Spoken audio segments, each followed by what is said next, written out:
Son las 2 de la tarde, la 1 en Canarias. Radio María.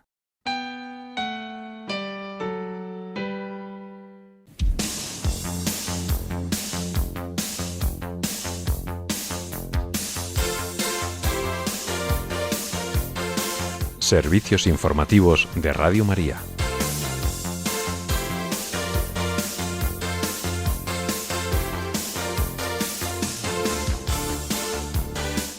La Iglesia en España continúa unida en oración por las víctimas del accidente ferroviario de Adamuz y consuela a los afectados con la esperanza de Cristo resucitado.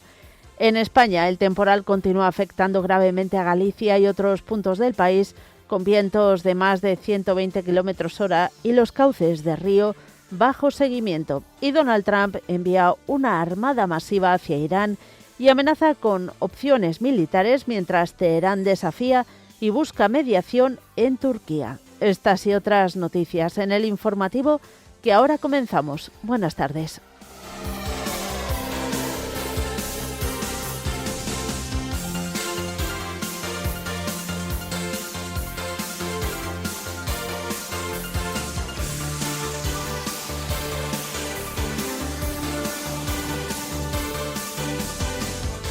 La Conferencia Episcopal de Italia reafirma su rechazo a la legitimación del suicidio asistido o la eutanasia y reclama una mayor inversión en cuidados paliativos. En México, más de 1.000 líderes católicos participan en la segunda edición del Diálogo Nacional por la Paz. El obispo de Orihuela, Alicante, advierte de la manipulación política ante la actualización de la cuantía de pensiones y la regularización de las personas inmigrantes en España. La Archidiócesis de Toledo celebra las 14ª jornadas de pastoral con la participación del subsecretario del Sínodo de los Obispos.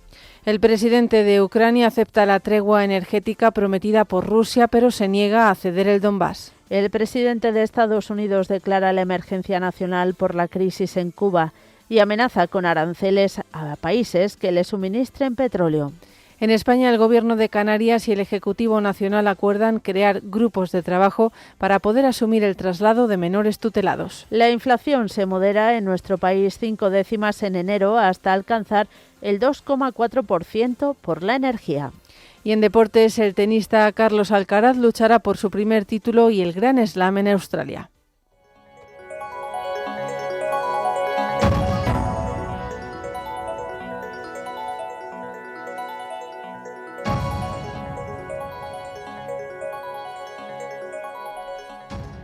La Iglesia en España continúa unida en oración por las víctimas del accidente ferroviario de Adamuz y llevando el consuelo a sus familiares y allegados para que en medio del dolor sean confortados en la esperanza de Cristo resucitado.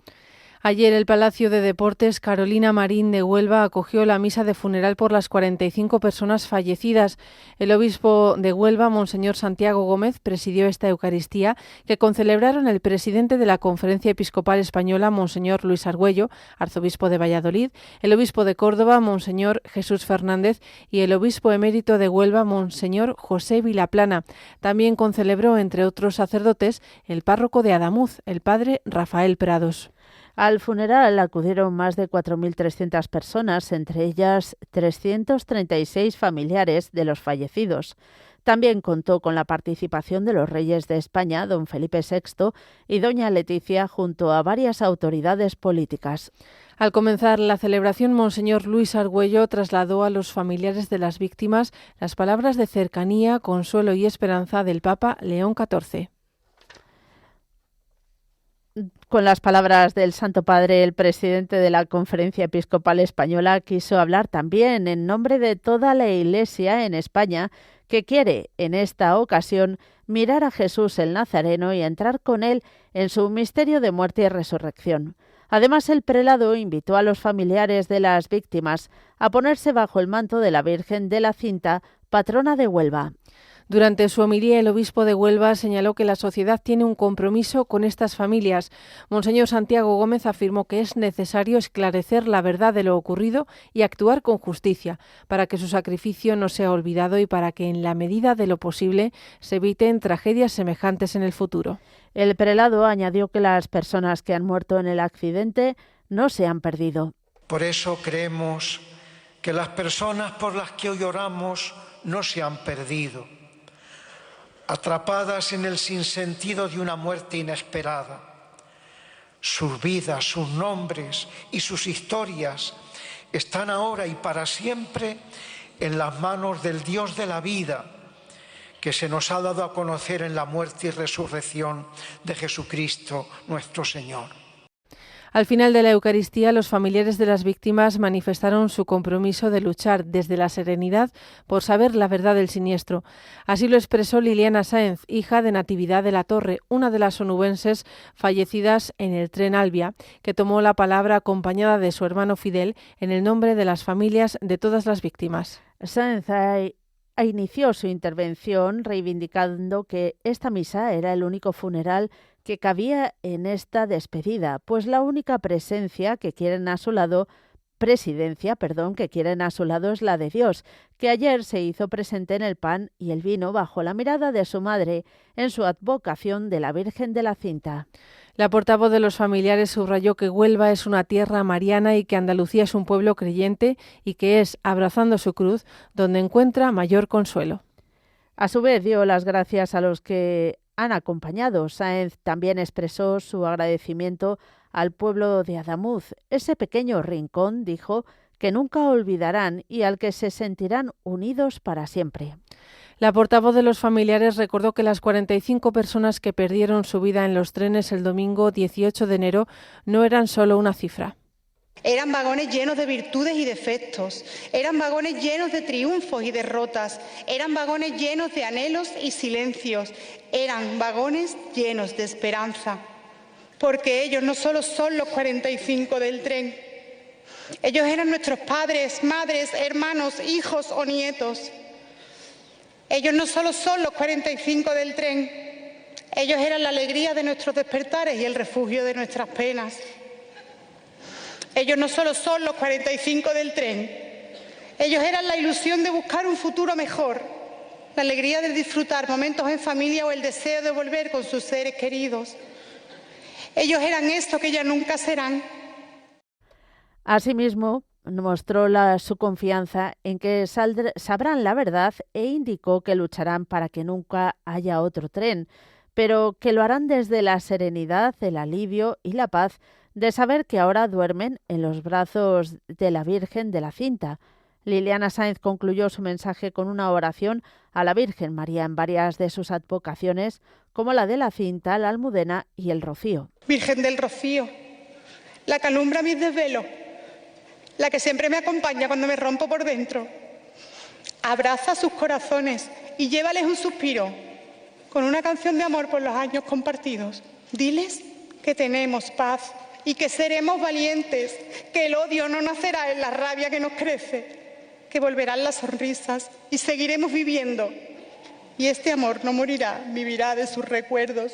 Diles tú, Blanca Paloma, pastora de la Rocina, que siempre lo sentiremos con el sol o con la brisa y que con fe esperaremos a que llegue ese momento en el que Dios nos abrace y así volvamos a vernos. Descansen en paz. Precisamente el padre Rafael Prados, párroco de Adamuz, ha participado esta mañana en el programa Misión Posible, emitido aquí en Radio María. Así ha compartido la emoción de participar en esta Santa Misa con los heridos del accidente y los familiares de las víctimas, rezando juntos ante el Señor. Y verlos todos allí en la misa, ¿no? Poniéndose delante del Señor que se hacía presente en la Eucaristía, y ver cómo esa hija pues decía que no quería más presidencia que la de ese Señor y ese Dios que se hace presente en la Eucaristía, y ver cómo a pesar de la tragedia y de la desgracia que habían vivido, pues lo vivían con esa fe y con ese amor a Dios, ¿no? Y con esa gratitud en su corazón. Pues la verdad es que fue muy, muy emocionante. En la misa que celebramos en Adamuz el domingo pude mantener el tipo y conseguí aguantarme las lágrimas, pero ciertamente ayer no pude. Y en comunión con la Iglesia en Huelva, también la Archidiócesis de Madrid celebró ayer por la tarde una misa de funeral por las víctimas del accidente ferroviario de Adamuz, para quienes Madrid había sido punto de partida y era punto de regreso. 7 de las personas fallecidas eran de la comunidad madrileña. Esta Eucaristía se celebró en la Catedral de Santa María la Real de la Almudena y estuvo presidida por el arzobispo de esta sede, el cardenal José Cobo. Junto a él concelebraron el obispo de Getafe, Monseñor Ginés García, y el de Alcalá de Henares, Monseñor Antonio Prieto. También el obispo auxiliar de Madrid, Monseñor Vicente Martín. El obispo auxiliar de Getafe, Monseñor José María Avendaño. El obispo emérito de Alcalá, Monseñor Juan Antonio Reichpla. Y el obispo emérito de Almería, Monseñor Adolfo González Montes. Entre otras autoridades civiles acudieron a esta Eucaristía la presidenta de la Comunidad de Madrid, Isabel Díaz Ayuso, el alcalde de la ciudad, José Luis Martínez Almeida, y el delegado del Gobierno, Francisco Martín Aguirre. En su homilía, el cardenal José Cobo afirmó que la Iglesia permanece en silencio junto a un pueblo herido. El purpurado expresó que tragedias como esta hacen que surja la inevitable pregunta de ¿dónde está Dios? A este respecto, recordó que la fe cristiana nos enseña que Dios no es el causante del mal ni de la muerte, sino que Él sufre con el hombre, ayudando, llorando, sosteniendo, salvando. En medio del dolor, el arzobispo de Madrid invitó a escuchar la voz de Jesucristo en la cruz que nos dice: hoy estarás conmigo en el paraíso. Hoy estarás conmigo en el paraíso. Y esa voz, cuando resuena en nosotros, nos ayuda a mirar cuál es nuestra meta, el destino que Dios da a sus hijos. El paraíso del que habla Jesús no es solo un lugar lejano. Para el cristiano, el paraíso es estar con Cristo, dejarse acompañar por Él en todo momento, cada día y en cada acontecimiento. Por eso, el paraíso no solo es una recompensa final, es poder vivir ahora, cada paso de la vida con Cristo, mantener con Él una relación que comienza ahora y va a desembocar en un abrazo definitivo. A nuestros difuntos, Cristo no les promete una idea, sino que va a estar ahí. De este modo, el cardenal Cobo subrayó que en medio de la fragilidad y los miedos, Cristo nos dice que la muerte no tiene la última palabra. La última palabra es Dios en la resurrección. Esa es la luz que hoy se nos da para caminar y para atravesar también nuestras fragilidades, porque Él es nuestra esperanza. Una esperanza que no niega el dolor, pero se niega a creer que la vida y el amor terminan en la tumba. Hay muerte, hay dolor, pero la muerte no rompe lo esencial. El amor permanece. A su vez, el arzobispo de Madrid destacó tantos gestos de amor y cercanía que se han visto estos días y manifestó su esperanza en que esta tragedia nos haga amar más. Dirigiéndose a los familiares de las víctimas, les recordó que no están solos y que siempre contarán con el abrazo de la Iglesia. Desde Radio María nos unimos en oración por el eterno descanso de las personas fallecidas en esta tragedia y pedimos a la Virgen que al pie de la cruz consuele a sus familiares con su paz y su esperanza. Y continuamos en nuestro país hablando ahora de meteorología, porque el temporal no da tregua a Galicia, que registra vientos de más de 120 kilómetros por hora. Mantiene bajo seguimiento los cauces de varios ríos por riesgo de desbordamiento y está cancelando el transporte de ría. La Comunidad gallega sigue manteniendo activo el plan especial ante el riesgo de inundaciones, conocido como Inungal, en fase de preemergencia, y actualmente están en seguimiento al menos 6 ríos. La situación previsiblemente empeorará en Galicia a medida que avance el día. La Junta de la Comunidad tiene activa la alerta roja por temporal costero en el litoral de La Coruña y de Pontevedra y mantiene la alerta naranja en A Mariña de Lugo. Por otro lado, unas 600 personas permanecen desalojadas en Jerez de la Frontera por la crecida del río Guadalete, cuyo nivel permanece en umbral rojo. De las personas desalojadas, la mayoría se encuentra en casas de familiares y 89 permanecen alojadas en recursos habilitados como albergues, hoteles y otras instalaciones. Además, el temporal continúa afectando a las carreteras de Galicia y de toda España. Vamos a conocer ahora la situación de las vías españolas gracias al boletín de la Dirección General de Tráfico.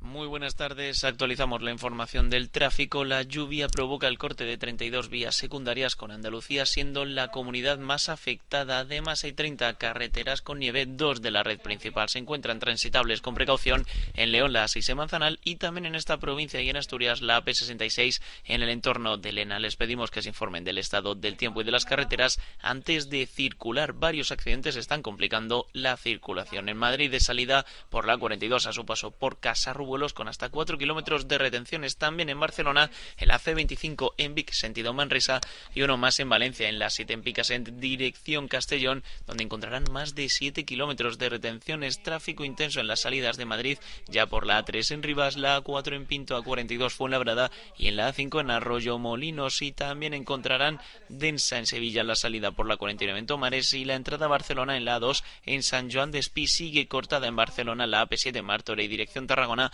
por trabajos en la vía, con desvío por la A2.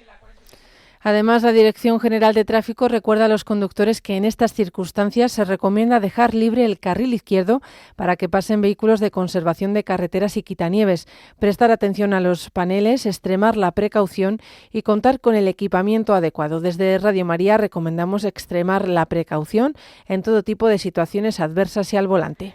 Y en Estados Unidos, el presidente Donald Trump ha ordenado el envío de una armada masiva hacia aguas iraníes en respuesta a las protestas internas en Teherán, amenazando con todas las opciones militares si el régimen no cede, mientras Irán rechaza las advertencias y busca mediación urgente en Turquía. La escalada de tensiones entre Washington y Teherán se produce en medio de unas protestas sin precedentes en Irán, en las que miles de ciudadanos exigen el fin del régimen tras años de crisis económica y represión. Fuentes de la Casa Blanca confirman que portaaviones y destructores estadounidenses avancian hacia el Golfo Pérsico en un movimiento que Trump asegura necesario para proteger la libertad y disuadir la agresión. En paralelo, la Unión Europea ha clasificado a la Guardia Revolucionaria como organización terrorista, endureciendo sanciones contra el país persa. Esto ha llevado a congelar activos y a prohibir viajes de sus líderes. Los analistas advierten de que esta confrontación podría desestabilizar los mercados energéticos globales, con el petróleo ya en ascenso ante la incertidumbre.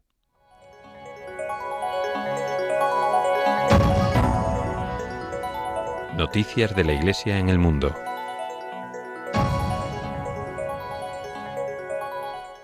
El presidente de la Conferencia Episcopal Italiana, el cardenal Matteo Zuppi, ha reafirmado la oposición de los obispos italianos a cualquier normativa que legitime el suicidio asistido o la eutanasia. Al mismo tiempo, ha reclamado una mayor inversión en el ámbito de los cuidados paliativos y en el acompañamiento a los enfermos. Durante la reunión que ha mantenido esta semana la Comisión Permanente de la Conferencia Episcopal Italiana, el cardenal Zuppi ha señalado que la respuesta al sufrimiento no es ofrecer la muerte. La propuesta del purpurado es garantizar formas de apoyo social, de asistencia sanitaria y sociosanitaria domiciliaria continuada para que el enfermo no se sienta solo y las familias pueden ser sostenidas y acompañadas. Las palabras del cardenal Zuppi llegan en un momento clave del debate político en Italia, ante el proyecto de ley sobre el suicidio asistido, que atraviesa una de sus fases más inciertas desde que llegó al Parlamento. El proyecto de ley permanece bloqueado en las comisiones reunidas de Justicia y Asuntos Sociales del Senado a la espera del dictamen de la Comisión de Presupuestos. El texto legislativo está formalmente previsto para llegar al Pleno del Senado el 17 de febrero. Y nos vamos a México, donde hoy comienza la segunda edición del Diálogo Nacional por la Paz, que se desarrollará hasta el domingo. Con la participación de más de 1.000 líderes de diversos ámbitos. Se desarrolla en la sede de la Universidad Jesuita ITESO, en Guadalajara, en Jalisco. Como ha informado la Conferencia Episcopal de México, entre los participantes figuran obispos, sacerdotes y laicos católicos. También asisten víctimas de la violencia, universitarios, empresarios, autoridades, intelectuales, expertos y personas de distintas confesiones religiosas. El Diálogo Nacional por la Paz está impulsado por la Conferencia Episcopal de México, junto con la Dimensión Episcopal para los Laicos, la Conferencia de Superiores Mayores de Religiosos de México y los jesuitas de este país. Con esta ocasión, los obispos de México han explicado que la edición del Diálogo Nacional por la Paz no será simplemente un evento, sino el inicio de una década decisiva para la nación. Esta iniciativa surgió tras el asesinato de los sacerdotes jesuitas Javier Campos y Joaquín Mora, cuando intentaban proteger al guía turístico Pedro Palma en Cerro Cahuí, en Chihuahua, en junio de 2022.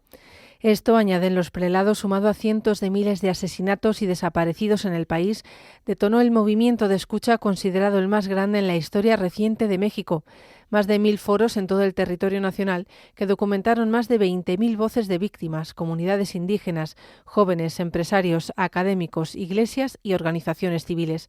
Y de este proceso, recuerda la Conferencia Episcopal Mexicana, surgió la Agenda Nacional de Paz.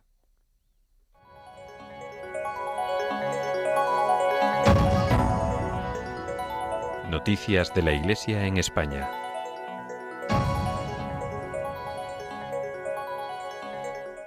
El obispo de Orihuela, Alicante, Monseñor José Ignacio Munilla, en su programa Sexto Continente, emitido esta mañana en Radio María, ha ofrecido una reflexión ética y moral sobre la actualización de la cuantía de las pensiones en España y sobre el proceso para la regularización extraordinaria de personas inmigrantes en nuestro país. Al respecto, el obispo de Orihuela, Alicante, ha advertido de la manipulación política de los valores éticos de estas causas y de que ambas son estrategias para conseguir otros fines. En este sentido, has destacado la importancia de cuidar no solo el qué, sino también el cómo. Vamos al caso de la subida de las pensiones, ¿no? El cuidado de los jubilados es obvio que es un deber moral indiscutible de una sociedad justa, ¿no? Nadie puede oponerse a que se proteja a quienes han entregado su vida al trabajo y ahora necesitan apoyo. Pero este es el qué, un bien objetivo, ¿no?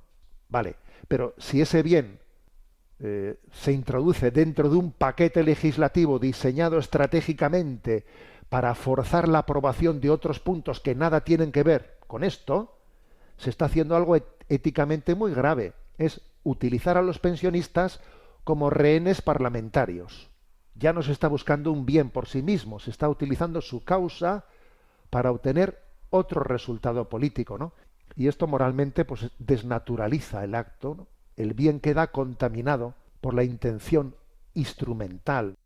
Monseñor Munilla añade que lo mismo sucede con la regularización de las personas inmigrantes, aunque esto pueda defenderse desde criterios humanitarios, jurídicos y sociales legítimos. Se ha vinculado estratégicamente a un acuerdo político cuyo verdadero centro de gravedad está en una cesión competencial de gran calado que pone en riesgo la articulación integrada de la política migratoria a nivel nacional y que a ver si así de esta manera yo consigo que otros me apoyen para que así yo pueda seguir gobernando 2 años más y no tenga que dimitir, ¿no?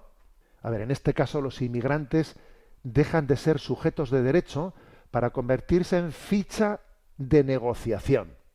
Se usa, en el peor sentido de la palabra, ¿no? Se usa su situación humana como palanca mediática y política. Y aquí se hace evidente el problema, ¿no? Los valores morales se convierten en herramientas de ingeniería política.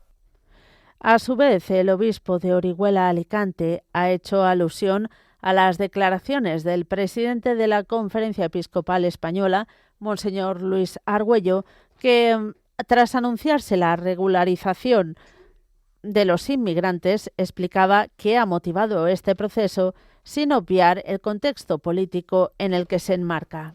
Por último, Monseñor Munilla ha manifestado que, a pesar de la manipulación política de esta causa justa, la Iglesia se alegra por este proceso que mejorará la situación de las personas inmigrantes en nuestro país. Y por otro lado, les contamos que la Archidiócesis de Toledo comienza hoy las 14ª jornadas de pastoral que se desarrollarán desde esta tarde y hasta mañana. Las sesiones tendrán lugar en el Salón de Actos del Colegio Diocesano Nuestra Señora de los Infantes de Toledo. Bajo el lema Caminando juntos con Cristo, volver al amor primero, estas jornadas se presentan como una invitación abierta y concreta a todo el pueblo de Dios, sacerdotes, vida consagrada y laicos, a compartir unos días de comunión, formación, oración, celebración y convivencia. Así, desde la Archidiócesis se anima a toda la comunidad diocesana a participar y a vivir estos días como una oportunidad para volver al amor primero y seguir caminando juntos con Cristo. La inauguración de estas jornadas será a las 6 de la tarde. Comenzará con una oración de apertura presidida por el arzobispo de Toledo, Monseñor Francisco Cerro, seguida de la mesa redonda Luces de Esperanza, donde se compartirán testimonios de diversas realidades diocesanas. Como informan desde la Archidiócesis de Toledo, estas jornadas de pastoral se sitúan en la línea del Sínodo diocesano. Cuentan con la presencia del subsecretario del Sínodo de los Obispos, Monseñor Luis Marín de San Martín, quien mañana presentará el documento final del Sínodo y ofrecerá claves y orientaciones para el desarrollo y aterrizaje del Sínodo en esta archidiócesis. Las jornadas concluirán con un momento especial de celebración y expresión artística a partir de la representación del musical Más allá de Rogelio Cavado, que, como informan desde esta archidiócesis de Toledo, ayudará a cerrar estos días desde la belleza, la emoción y la esperanza.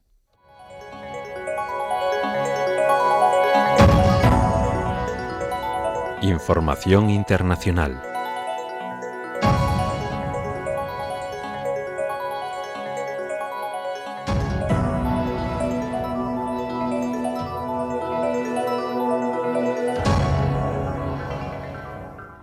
Hablamos ahora de la guerra en Ucrania. Un misil ruso ha impactado esta madrugada en un tren de pasajeros en Kharkov, dejando al menos 5 muertos y decenas de heridos, mientras evacuaba civiles hacia el oeste. El presidente ucraniano Volodymyr Zelensky lo ha denunciado como un acto terrorista deliberado, exigiendo más sistemas antiaéreos Patriot de sus aliados occidentales. Además, Zelensky ha aceptado esta mañana la tregua energética de una semana prometida por Vladimir Putin a Donald Trump, condicionándola a que Rusia no ataque ni la generación ni infraestructuras energéticas ucranianas a cambio de reciprocidad. Esta propuesta surgió en la reunión trilateral en Abu Dhabi, aunque sin acuerdo inicial. Mientras, Donald Trump ha revelado que Putin acepta pausar ataques a Kiev por el frío polar de hasta menos 25 grados, con nuevas reuniones el 1 de febrero, Zelensky insiste en no ceder el Donbass. Donetsk está controlado al 75% por Rusia, abriéndose a una zona económica libre sin soberanía cedida, pero exige primero garantías de seguridad por parte de Estados Unidos, inspiradas en el artículo 5 de la OTAN, ya listas para firma presidencial y la aprobación del Congreso. El Organismo Internacional de la Energía Atómica ha reaccionado con urgencia, convocando una reunión de emergencia en Viena por los bombardeos rusos a Zaporilla y otras nucleares, advirtiendo que cualquier impacto podría causar un desastre global y urgiendo corredores de protección.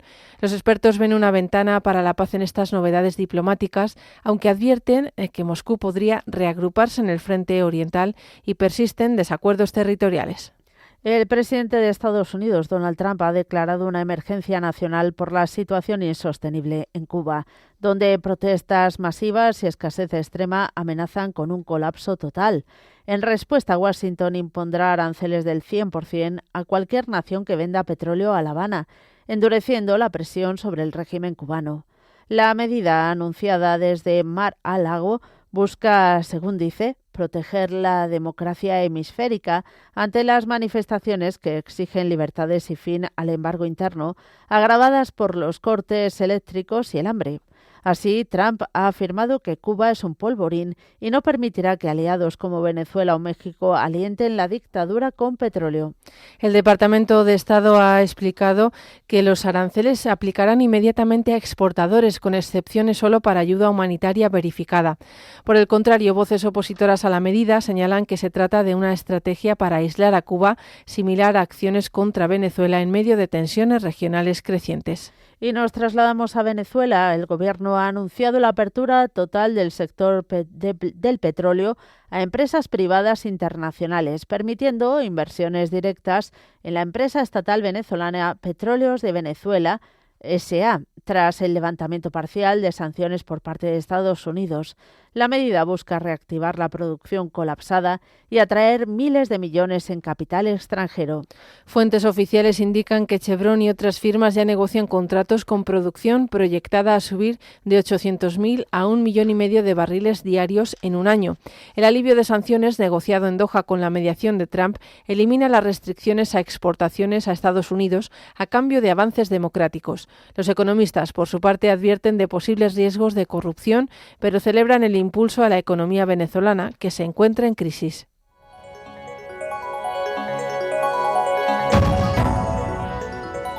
Información nacional. Comenzamos contándoles que la consejera de Presidencia del Gobierno de Canarias, Nieves Lady Barreto, ha señalado que se ha acordado con la delegación del Gobierno en Canarias la creación de 2 grupos de trabajo, uno por provincia, para que la comunidad autónoma pueda asumir la competencia para el traslado de menores tutelados con medidas judiciales. Esos grupos servirán para empezar a trabajar técnicamente y poder poner un plazo para marcar cuándo la Policía Canaria podrá asumir el traslado de los menores que están en centros de internamiento. Y hablamos ahora de economía. El índice de precios de consumo ha arrancado el año en el 2,4% interanual, 5 décimas menos que la tasa de diciembre, debido fundamentalmente al comportamiento de la electricidad y los carburantes. Según el indicador adelantado publicado por el Instituto Nacional de Estadística, se trata del mayor descenso de la evolución de la tasa de los precios desde marzo del año pasado y sitúa la inflación en la cifra más moderada desde el 2,3% de junio del año pasado. Por otro lado, el exfiscal general del Estado, Álvaro García Ortiz, ha abonado los 17.200 euros de la sanción económica impuesta por el Tribunal Supremo por un delito de revelación de secretos. Tras ello, el Alto Tribunal ha pedido a Alberto González Amador, novio de la presidenta de la Comunidad de Madrid, Isabel Díaz Ayuso, información sobre su cuenta bancaria para que se le ingrese la indemnización. Por su parte, la Unión Progresista de Fiscales, a la que perteneció el exfiscal general, había lanzado una campaña de colaboración para el abono de las responsabilidades económicas derivadas. Unas semanas después, la asociación anunció que se había alcanzado íntegramente el importe necesario para pagar la sanción económica. En este punto, la Fiscalía General del Estado dio luz verde a que Álvaro García Ortiz se reincorpore a la carrera de fiscal, en concreto a la sección de lo social de la Fiscalía en el Supremo.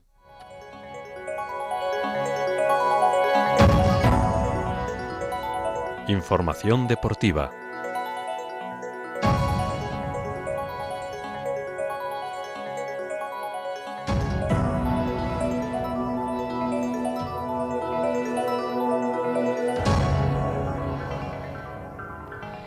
Comenzamos con tenis. El español Carlos Alcaraz se ha clasificado para la final del Abierto de Australia, primer Grand Slam de la temporada y que se disputa sobre superficie dura. Tras vencer al alemán Alexander Zverev en 5 sets, 6-4, 7-6, 5, 3-6-7, 4-6-7, 7-5 y casi 5 horas y media de partido. Así, Carlos Alcaraz disputará este domingo su primera final en el Abierto de Australia, después de un partido en el que el murciano se sobrepuso a unos calambres que apenas le permitieron moverse durante cerca de una hora del encuentro, en los que su rival aprovechó para un marcador desfavorable de 2 sets abajo. Ahora su rival en la final será el ganador del Sinner Djokovic. Y en fútbol, el Real Betis aseguró su billete directo a octavos de final de la Europa League ayer con la victoria por 2-1 ante el Feyenoord en la octava y última jornada de la fase Liga, mientras que el Celta de Vigo cumplió con el top 16 con un 1-1 ante el Estrella Roja para al menos jugar la vuelta del play-off en casa. Y en la Champions League ya se han sorteado los partidos de play-off, cuyas eliminatorias se disputarán entre el 17 y 18 de febrero y el 24 y 25 de este mismo mes. El Real Madrid se medirá de nuevo al Benfica portugués. Los blancos tendrán que viajar a Lisboa para la ida y jugarán la vuelta en el Santiago Bernabéu. Por su parte, el Atlético de Madrid visitará Bélgica 3 años después para medirse al Brujas.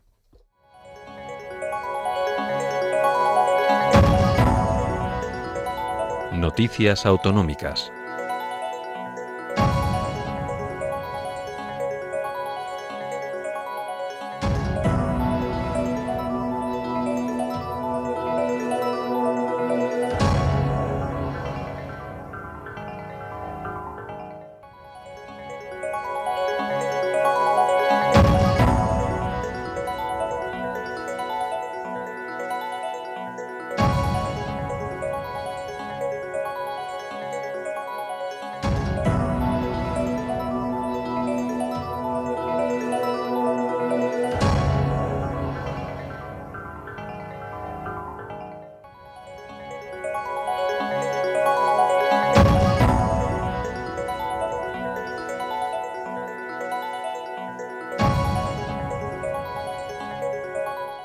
Y vamos a conocer las noticias más destacadas del Principado de Asturias con el retrato robot del parado asturiano.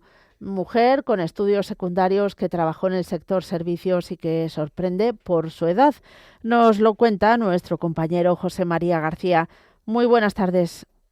Buenas tardes, Mónica. Pues como tú muy bien apuntas, una mujer de más de 55 años con estudios secundarios que lleva más de 2 años buscando trabajo y que su último empleo estuvo en el sector de los servicios. Ese es el retrato robot del desempleado en Asturias y se juntan los perfiles más habituales en cada una de las categorías que disecciona la encuesta de población activa que elabora el Instituto Nacional de Estadística y según la misma, en el Principado hay 40.100 desempleados, la mayoría de ellos mujeres, en concreto el 60,34% frente al 39,66% que son hombres. En cuanto a la edad, el 31,2% de los parados tienen 55 años o más. Ese tramo de edad, el de los más viejos del mercado laboral, es el que tiene más peso en la estadística de parados.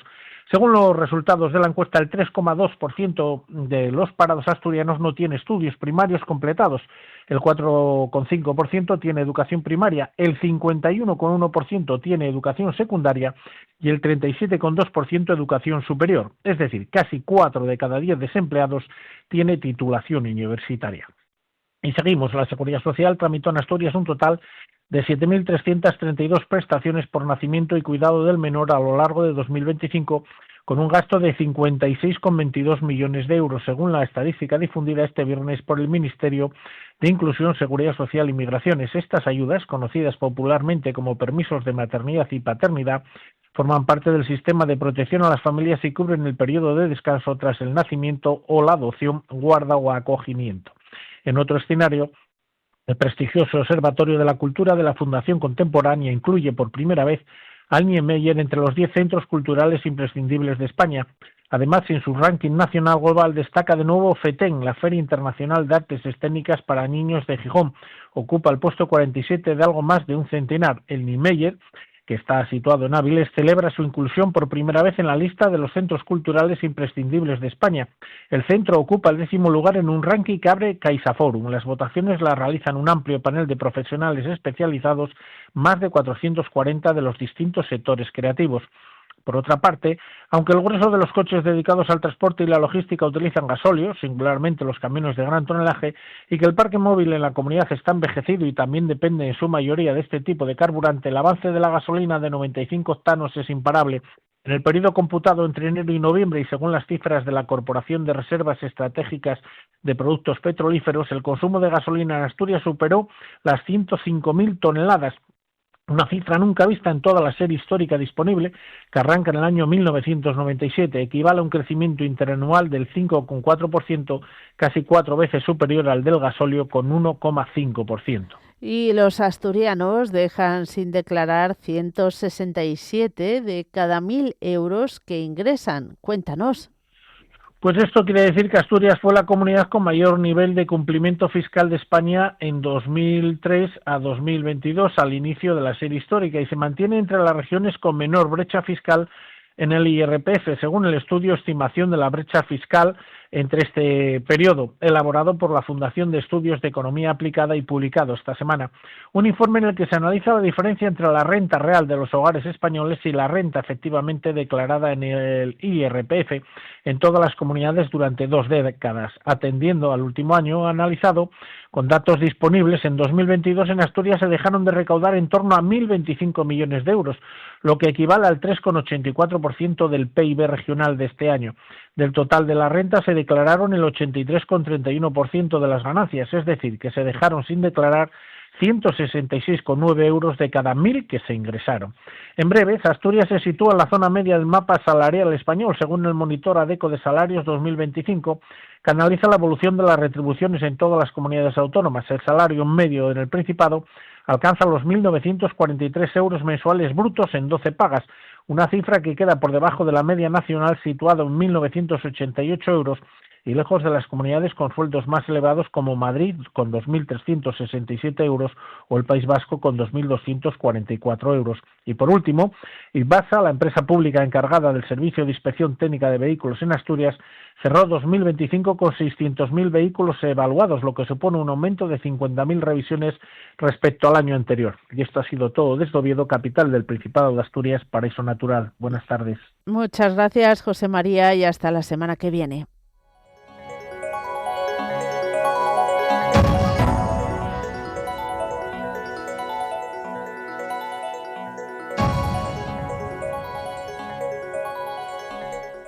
Y terminamos con la previsión del tiempo para este fin de semana realizada por Míriam Herraiz. Esta tarde las precipitaciones que han entrado por Galicia se han ido desplazando hacia otras zonas de nuestra geografía, dejando nevadas en los sistemas montañosos. El viento sigue soplando con mucha fuerza en casi todo el territorio nacional. La mar seguirá alterada en todas las costas españolas, siendo destacable la costa gallega y la cantábrica, con olas que podrían alcanzar los 9 metros. Las temperaturas serán bastante parecidas a las de ayer. Mañana sábado amaneceremos con nieblas matutinas en puntos de Cataluña central. Esperamos un día de precipitaciones en puntos del norte, con nevadas en los sistemas montañosos. En el resto tendremos nubosidad abundante con algunos ratos de sol. En Baleares también se esperan precipitaciones que pueden ir acompañadas de alguna tormenta ocasional. El viento soplará con fuerza en la mayor parte de nuestra geografía. Seguiremos con fuerte oleaje en todas las costas españolas, especialmente en la costa gallega y la cantábrica, con olas que llegarán o superarán los 7 metros. Las temperaturas mínimas bajarán mientras que las máximas se mantienen. Y el domingo tendremos precipitaciones que comenzarán por el oeste y noroeste peninsulares y se irán trasladando hacia el este. El viento soplará con fuerza de nuevo en casi todo el territorio nacional y la mar seguirá alterada en Canarias, en el Estrecho, en la costa gallega y en la Cantábrica, con olas entre los 2 y los 4 metros. Las temperaturas de nuevo subirán ligeramente las mínimas, mientras que las máximas seguirán sin grandes cambios. Esto es todo por ahora. Los hemos acompañado en la redacción Cristina Abad, José García y Rocío García, y en los micrófonos Marta Troyano y Mónica Martínez. Más noticias a las 10 de la noche, las 9 en Canarias.